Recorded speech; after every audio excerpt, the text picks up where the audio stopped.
Hi. Today, I'm going to tell you about the hidden and often invisible cost of poverty, how the lack of a financial safety net forces people to overpay for the most basic things and services, leading them into an even deeper debt or expense trap.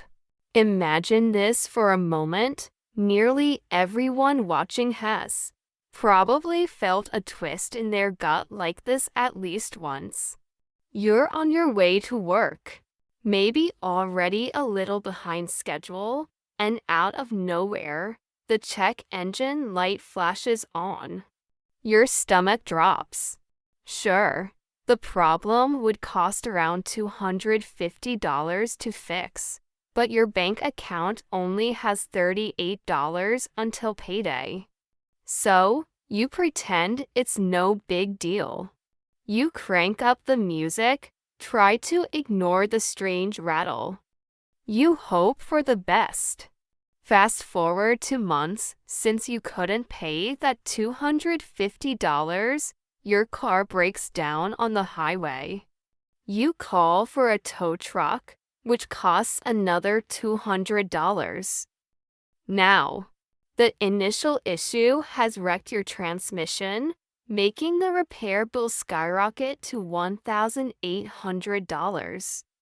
Because you can't get to work, you miss a few shifts, losing another $250 in wages. That inability to pay $250 has now morphed into a $2,200 nightmare. This isn't simple bad luck, it's a predictable, calculable cost of living without a financial cushion. I'm Iris Duval, and I spend more than enough time exploring the hidden rules of money and the financial equations that quietly keep so many people stuck in place. If you work harder every year but your savings never grow, or if a single setback could throw off your whole year, be sure to subscribe and like this video if you find it helpful. Today, we're not discussing stocks, crypto, or shortcuts to riches. We're looking at a much more pervasive issue: why not? Having money is actually the priciest problem you can face. Here's something money experts often miss. They claim discipline makes people wealthy, while bad habits make you poor. Stop spending on coffee. Cancel your streaming subscription, as if saving $12 each month will change your life. But this ignores a core reality called the boots theory, introduced by Sam Vimes in Terry Pratchett's book. This idea explains the gap between rich and poor better than many actual economists. The boots theory breaks down like this. Let's say one person is wealthy and buys $50 boots that last 10 years. Someone with little money only has $10, so they get flimsy boots that fall apart after one winter. Every year, they buy another cheap pair. Over 10 years, the poor person spends $100 on boots, twice what the rich person paid, but still ends up with cold, wet feet. Being broke means you constantly pay extra because you can't afford quality upfront. You might wonder, nice analogy, but what does that mean for everyday life? Just look around. The same logic applies even to basics like toilet paper. If you're scraping by, you only have $4. That's the poverty premium. It's a hidden tax that hits people who don't have savings, driving up costs everywhere. But the system's unfairness goes even deeper in how banks operate.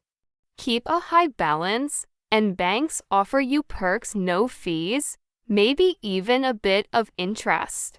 Fall below the line, and a forgotten payment pushes your account negative by $5. The bank doesn't help, they hit you with a $35 overdraft fee. Effectively, you borrowed $5 for a short time and paid a 700% interest rate. What's tolerated from banks would be illegal for ordinary lenders. The Boots theory isn't just financial math, it's about mental bandwidth too. The person with savings not only keeps $50 by buying better boots, but also saves years of worrying about them. That mental freedom can be spent building more wealth, learning, or investing, while someone without the buffer is stuck in constant low-level anxiety. Let's go further, go bigger than boots, think cars. In America, unless you live in just a few places, you need a car for work. A wealthy person buys a used, reliable car in cash or with a low-interest loan and spends little on upkeep. Someone with poor credit buys a run-down car with a sky-high interest rate, paying far more than the car is worth, and it often breaks down before the loan is paid off. Not only do they pay for the car, but also for being labeled risky by the system, making it nearly impossible to get ahead. Then there's the housing trap. Renting versus owning demonstrates the Boots theory perfectly. Renters pay high monthly fees yet build zero equity, they're just paying off their landlord's investment.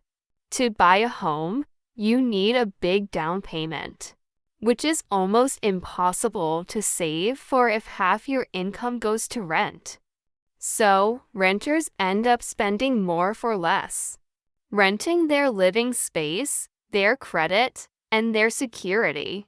It gets even more complicated. Think about time poverty. If you own a washer and dryer, doing your laundry takes just a few minutes.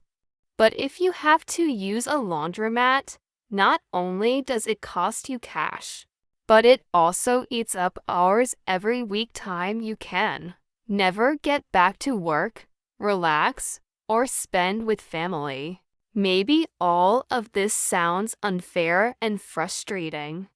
Yes, it's tough, but here's the key. Seeing the pattern is the first step to breaking free. Old school financial advice recommends investing in the stock market for long-term gains. But if you're barely scraping by, your best investment is plugging the leaks in your financial boat, paying down high-interest debts, and saving up an emergency fund. Even if it's just that first $1,000. It's vital to rethink every purchase, not just as a temporary spend, but as a potential permanent solution.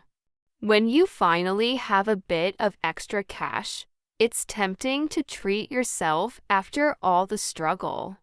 But choosing to spend on long-lasting solutions like sturdy boots, reliable car repairs, or dental visits actually buys your future freedom. Focus on the real cost over time, not just what's due this month. The system counts on you ignoring these long-term calculations, but learning them lets you turn the tables. So what's the practical move? It isn't glamorous, but it works. Hunt down and eliminate the ways being broke is costing you more. Pause every non-essential expense until you have enough saved to fix root problems, whether that's paying off a credit card, fixing your car, or buying in bulk. Every time you reduce these penalties. This journey isn't fair, and escaping it is tough, especially at the start. But once you realize that poverty works like a mathematical penalty, you can stop blaming yourself for your financial situation and, instead, start attacking the problems head-on. Step by step, you gain more control. You buy the sturdy boots, You refuse the bad loan, and eventually, you walk out of the trap. If something in this message resonated with you, if you realized you've been paying the price of poverty without noticing, share this with someone who needs it. Let's start real conversations about not just wins, but the traps too. Don't forget to subscribe, hit the like button, and share your own stories or questions in the comments below.